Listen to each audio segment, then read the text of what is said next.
और ये मैदान एक अजूबा मैदान है, क्योंकि ये मैदान में साल में एक दिन के लिए पानी आता है, और वो भी कुछ ही घंटों के लिए। रात को आता है, अगले दिन चला जाता है। ये पानी कब आता है? न माघ महीना शुक्ल पक्ष सप्तमी तिथि के दिन आता है, माघ सप्तमी, यानी कि सरस्वती पूजा के एक दिन के बाद।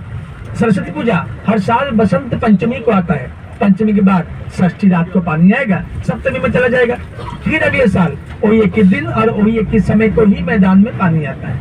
और जब ये मैदान में पानी आता है, यहाँ लगता है एक बड़ा सा मेला, तो कहते हैं चंद्रभागा मेला।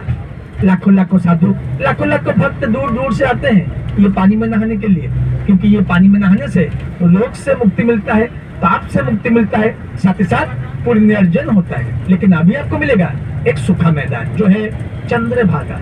जब चंद्रभागा पहुंचेंगे तो मैं आपको जानकारी दूंगा कि पानी कहाँ से आता है। तो पहला स्पॉट चंद्रभागा देखने के बाद हम चलेंगे हमारा अगला स्पॉट जो है विश्वविख्यात कोणार्क मंदिर।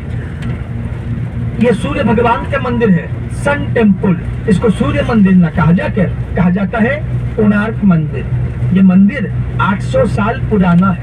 800 साल पहले राजा लंगोड़ा नरसिंह देव मंदिर का निर्माण किए थे। तो राजा नरसिंह देव ने मंदिर का निर्माण करने के लिए 1200 कारीगरों को नियोजित किए थे। उनको 12 एकड़ जमीन दिए थे, 12 साल समय दिए थे, और आदेश किए थे कि 1200 कारीगर 12 एकड़ जमीन में 12 साल के अंदर मंदिर का काम खत्म करने के लिए।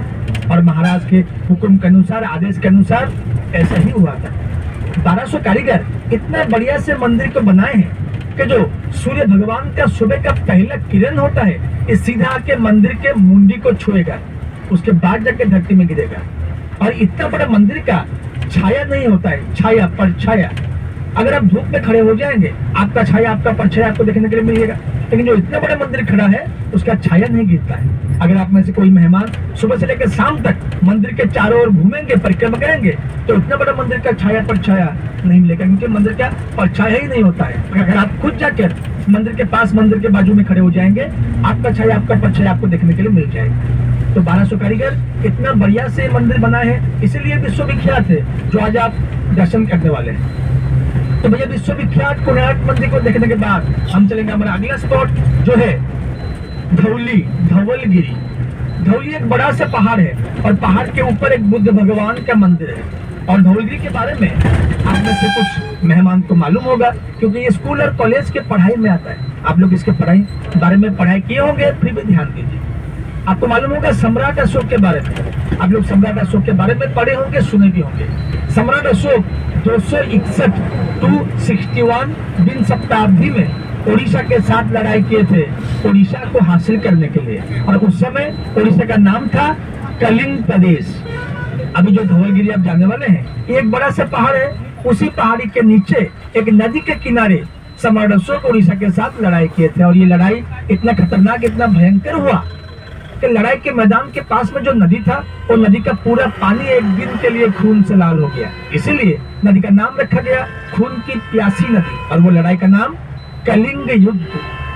जब लड़ाई खत्म हो गया, सम्राट अशोक थक गए थे, तो वो नदी में पानी पीने के लिए गए, और उनको एक बूंद पानी नहीं मिला था पीने के लिए, क्योंकि पूरा पानी खून से लाल हो गया था। ये देखकर सम्राट अशोक के मन में अद्भुत परिवर्तन आया। सम्राट अशोक वहीं पर अपना खून भरी तलवार त्याग दिए, राज सिंहासन त्याग दिए, संसार त्याग दिए, सब कुछ त्याग कर धर्म के रास्ते में चले गए। सम्राट अशोक वहीं पर बुद्ध भगवान का धर्म ग्रहण कर लिए। इसलिए 1772 में जापान और ओडिशा मिलकर वहां पर एक 600 फीट पहाड़ के ऊपर बुद्ध भगवान का मंदिर निर्माण किया। जो मंदिर को आप लोग गाड़ी में बैठ के ही देखेंगे ऑन द वे, क्योंकि 600 फीट पहाड़ के ऊपर बस नो एंट्री है। तो वहां पर आप देखेंगे वो लड़ाई का मैदान, जहाँ पर इतना बड़ा लड़ाई हुआ, और वो नदी जो एक दिन के लिए खून से लाल हो गया। देखते हुए हम पहुंचेंगे भुवनेश्वर, उड़ीसा का राजधानी। तो भुवनेश्वर के बारे में हम आपको जानकारी देंगे 5 मिनट के बाद। अभी हम यहाँ रुकेंगे 5 मिनट गाड़ी में तेल भरवाने।